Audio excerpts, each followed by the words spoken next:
Hola, saludos amigas, amigos. Ustedes sintonizan Acento TV y este es su espacio de entrevistas y comentarios a partir de ahora. Como todos los viernes, hoy tenemos al profesor Bernardo Matías, antropólogo social, teólogo y un gran estudioso de la historia dominicana. Yo le digo profesor, aunque él en este momento no imparte cátedra, está impartiendo. No imparte, estoy en receso. Porque esto es muy didáctico lo que usted hace aquí todos los viernes. Hoy tenemos un tema muy interesante y es un tema presente en la historia dominicana. Tiene que ver con la relación de República Dominicana y Haití. La relación del pueblo dominicano con el pueblo haitiano, que es un tema que siempre ha generado muchísima pasión a ambos lados de la frontera. Bienvenido, profesor. Saludos, ¿cómo estamos? Bien, bien. Hemos elegido un tema que en la República Dominicana produce fracciones. En Haití también, sí. Y en Haití, pero uno habla de lo vivido, de ¿verdad? Uno conoce más. Sí, fraccionamiento de la sociedad. Nadamos en un río muy agitado muchas veces cuando se toca este tema. Y surge lo mejor y lo peor que nosotros podríamos tener muchas veces. Consciente de que el tema, cuando esté colocado en todas las redes sociales, va a generar insultos, reconocimiento, valoración, entonces uno tranquilamente tiene que ver y escuchar. El debate es libre. Sí. Lo que a mí me interesa es más bien que hagamos una limpieza de nuestros lentes para entender la realidad dominico-haitiana. Los lentes están sucios. Por la historia distorsionada. Entonces impide ese sucio ver muchas cosas. La lectura distorsionada de la historia nos impide ver el problema tal como es. Bueno, vamos a ver usted. Por eso yo quisiera ponerme los lentes, no de los prejuicios, no de la ideología, no los lentes del odio, sino los lentes de la historia. Vamos a ver, ¿qué dicen? Y los lentes de la comprensión estructural de un fenómeno. Verlo como un fenómeno histórico estructural. Verlo en sus raíces, no en enunciados, en eslogan, sino en lo que es en términos real y en términos históricos.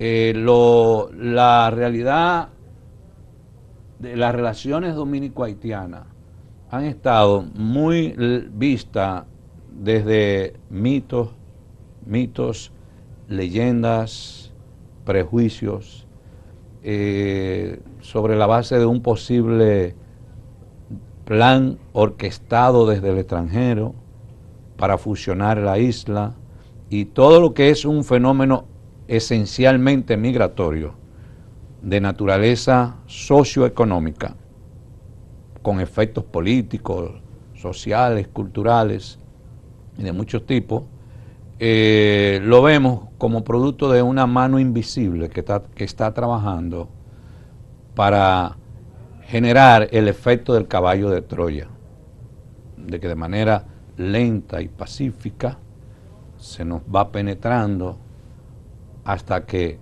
el enemigo se apodera de la isla completa. Es una construcción ideológica. Bueno, el hecho de decir que hay un enemigo ya es el concepto del enemigo, del asedio. Y cuando se aborda el tema desde esa perspectiva, las respuestas son erradas o se dan en base a esa perspectiva, porque cuando tú hablas de un enemigo en términos de invasión, ¿cuál es tu respuesta principal? Militar. Sí, eso es casi una guerra. Tú te preparas para militarmente defenderte frente a esos supuestos enemigos. Cuando tú lo que estás teniendo es un movimiento migratorio intenso, cuya característica de ese movimiento migratorio, que ya tiene alrededor de 100 años, porque los primeros movimientos migratorios de población haitiana empezaron en la década del 20 del siglo XX, 1920, empiezan los primeros movimientos migratorios, no solamente en República Dominicana, sino en todo el Caribe, porque respondía a un plan de expansión de los Estados Unidos y de imposición de la industria azucarera como un modelo de desarrollo económico y de dominio de las economías del Caribe. En esa década de los 20 hubo migraciones haitianas a Cuba, se habla de 500,000 de haitianos que emigraron a Cuba en esa década. Bueno, en la finca de la familia Castro trabajaban haitianos, eso lo cuentan y hoy día en Santiago, los propios Castro en libros que han escrito. Sí. Hoy día en Santiago de Cuba hay una población haitiano-cubana inmensa, con una cultura donde están los elementos culturales haitianos y cubanos, y lo definen como lo que es un dominico haitiano acá, lo es un haitiano cubano. Y fue toda una población que emigró en la década de los años 20 del siglo pasado. Entonces tenemos que verlo como un fenómeno migratorio con raíces socioeconómicas. Esas son los lentes que yo quisiera que podamos ver. No, perdón, nada más una mención rápida, profesor. No hay que olvidar que en 1915 Estados Unidos ocupa Haití y en 1916, un año después, ocupó República Dominicana y ahí trazó un diseño. Y ya había ocupado Puerto Rico. Sí. Y posteriormente ocupa a Nicaragua, las Filipinas. Sí. Entonces ahí dejó un diseño de un tipo de mano de obra que necesitaba y hacia dónde la dirigía, por fines económicos. Es un plan imperial que está en marcha en ese momento. Bien. Se nos agotó el primer segmento en esta especie de prólogo. Vamos a la pausa y volvemos ya para entrar en materia. Okay.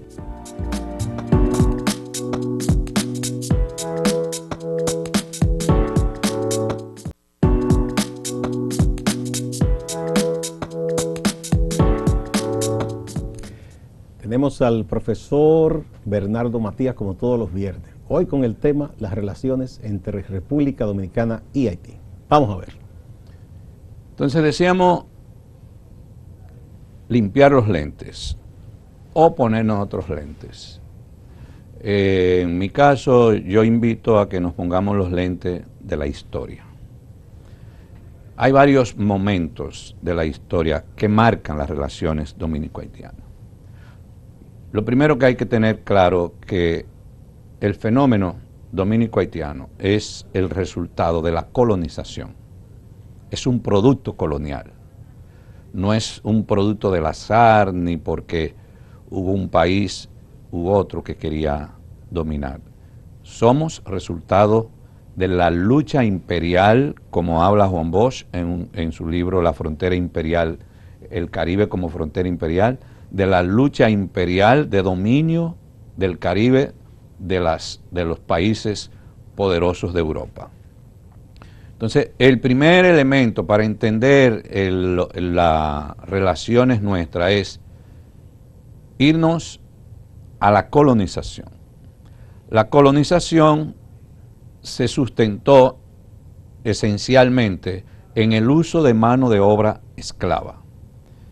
En un primer momento no se sustentó en la mano de obra esclava indígena, pero se fue poco a poco exterminando y se produce toda la importación de esclavos africanos a principios del siglo XVI.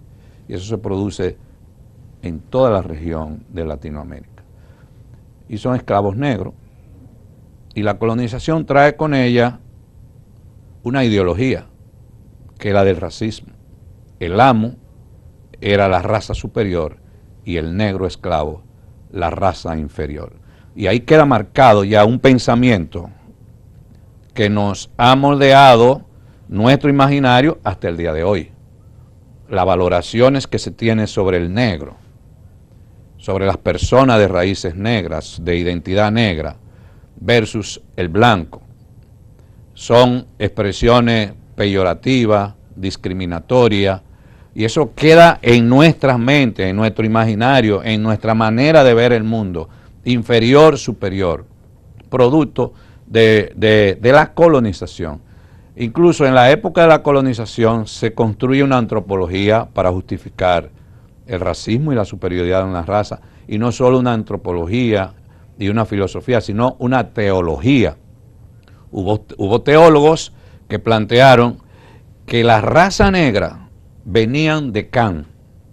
¿Y quién es Cam? El hijo de Caín.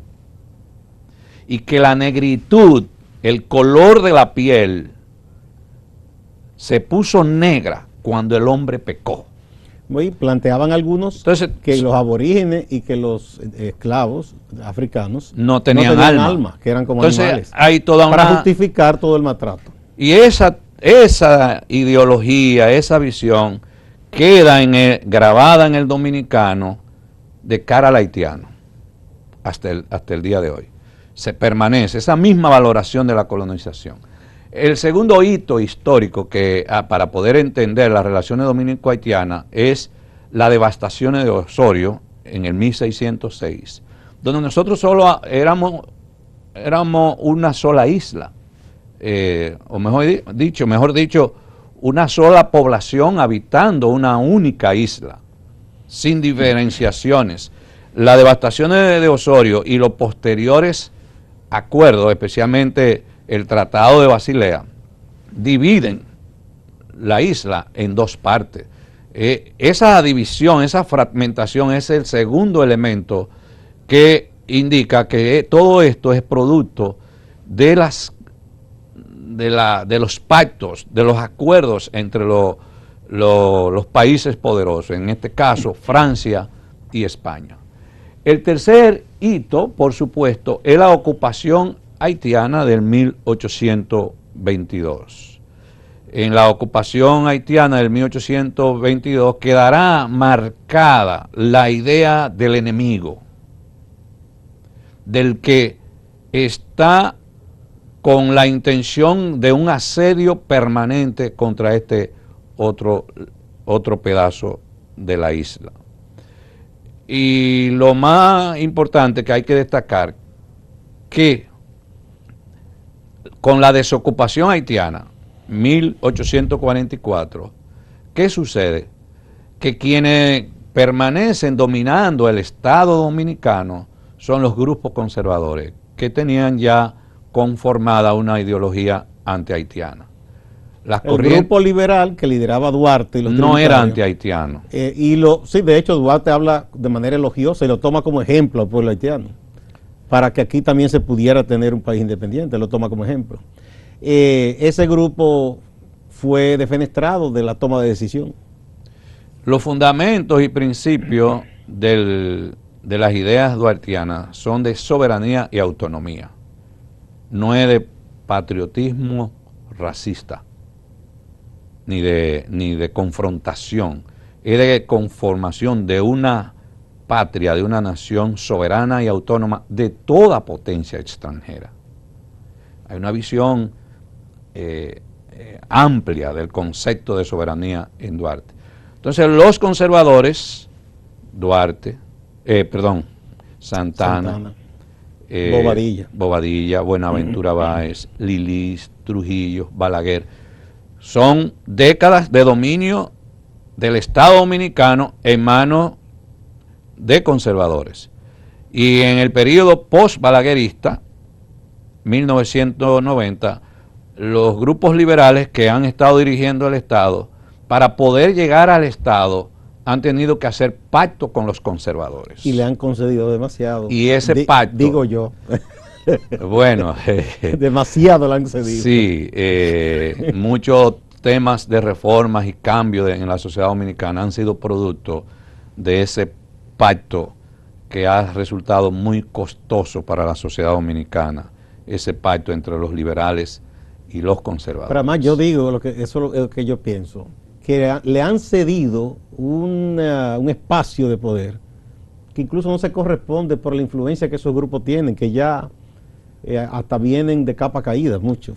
Lo que Pero sucede es que lo pasa que tú lo ves desde la esfera de lo político, tiene que ver de su poder de influencia en la esfera de lo económico, que en la esfera de lo económico son grupos de mucho poder y de influencia en la sociedad, en determinadas áreas de la economía de la República Dominicana.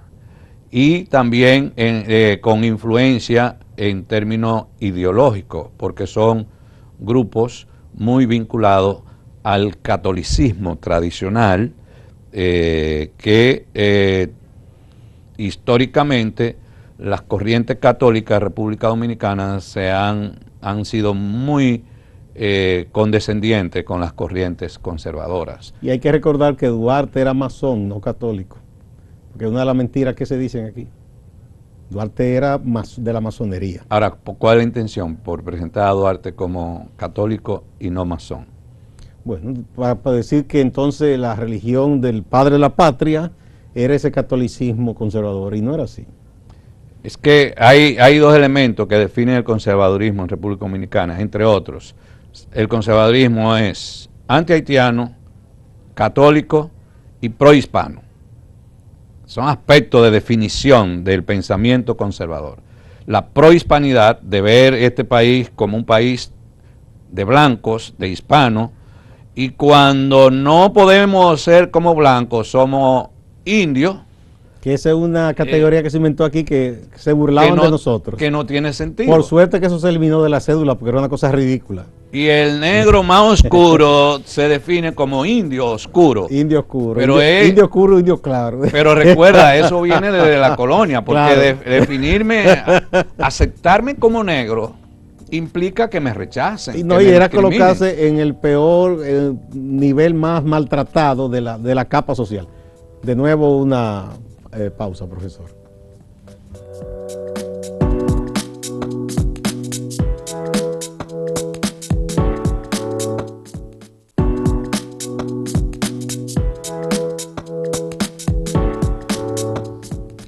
Relaciones entre dominicanos y haitianos, el tema de este viernes con el profesor Bernardo Matías. Vamos a ver.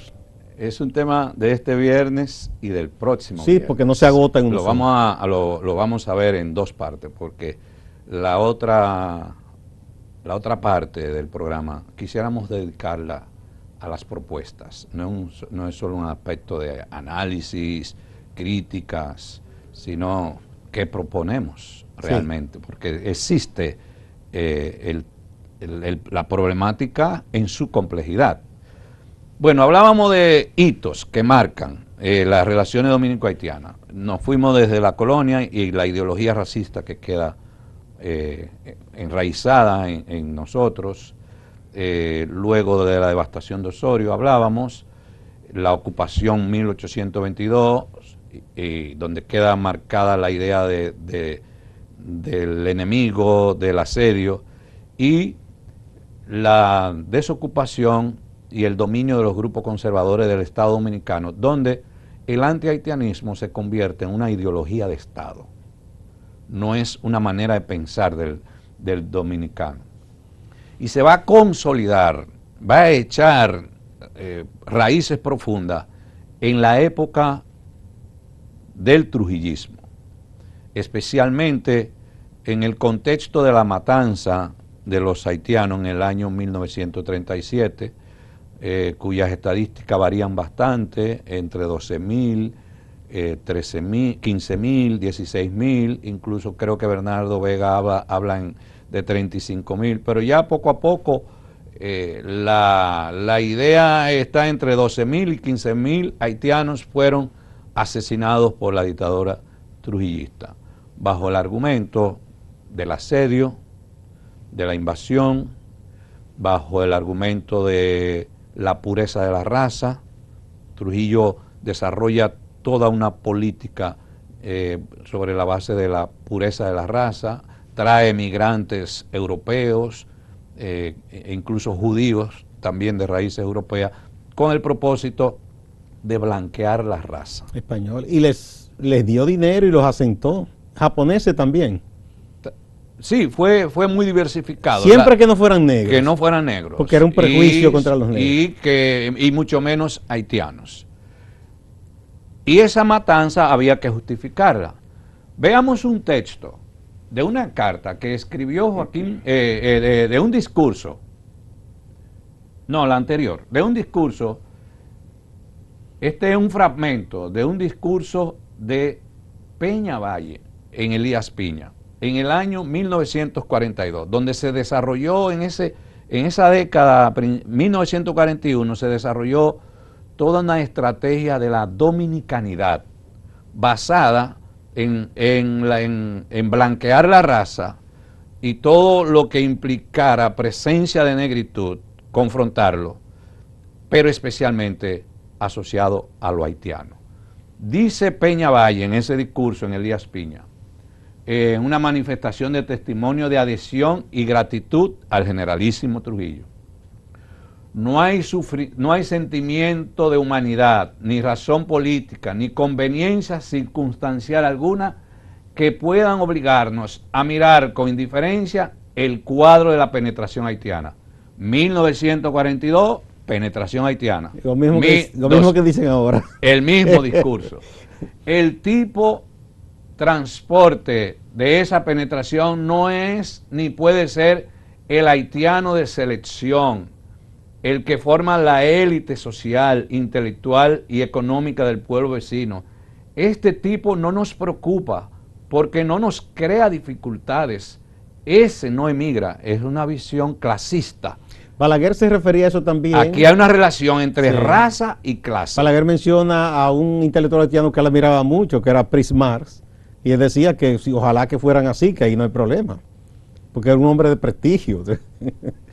Detrás de eso hay un prejuicio, que hay otro intelectual haitiano que habla del bobarismo del dominicano, que es Jean Price Marx. Ese mismo. Ajá. Sí, que Balaguer lo elogiaba mucho y decía que ojalá que si fueran así. Él habla del bobarismo, no tenía problema ese con la migración. complejo del dominicano de querer ser como el blanco, pero nunca podrá ser como el blanco, porque no es blanco. No.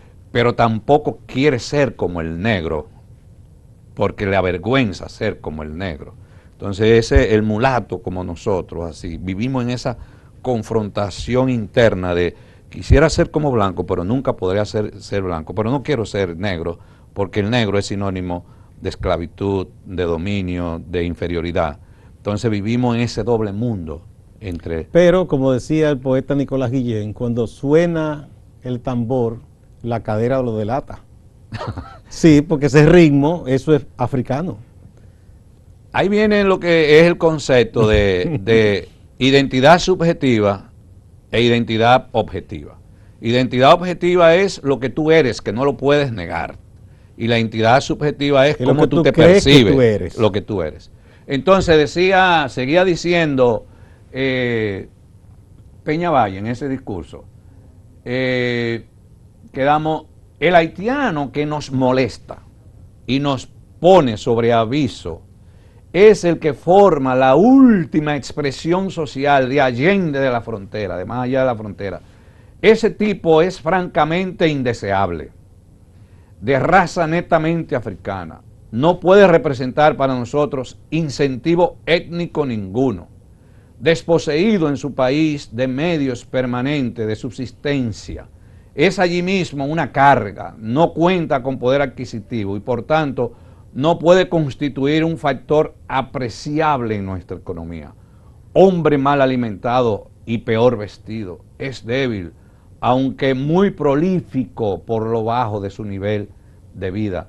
Por esa misma razón el haitiano que se nos adentra vive inficionado de vicios numerosos, capitales y necesariamente tarado por enfermedades y deficiencias fisiológicas endémicas en los bajos fondos de aquella sociedad.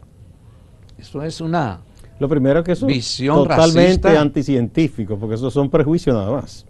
pero que expresa muy baja condición humana, cuando tú te refieres a otro ser humano. Sí, ese es el discurso nazi.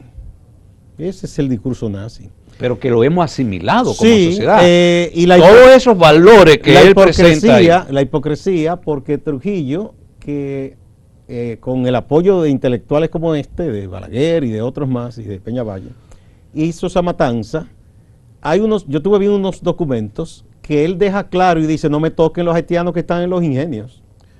Porque la industria azucarera iba a quebrar, sí, y él tenía ingenio y sí. y habían amigos de él con intereses. Dijo, no, espérate, no, de ahí no me los maten. Eso no.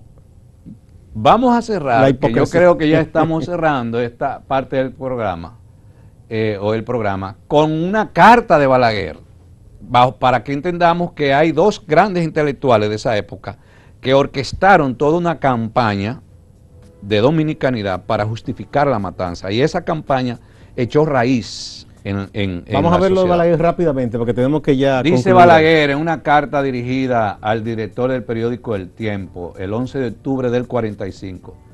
¿Existe alguna razón de humanidad o de cualquier índole que se oponga al derecho que tiene la República Dominicana de aspirar a subsistir como comunidad española?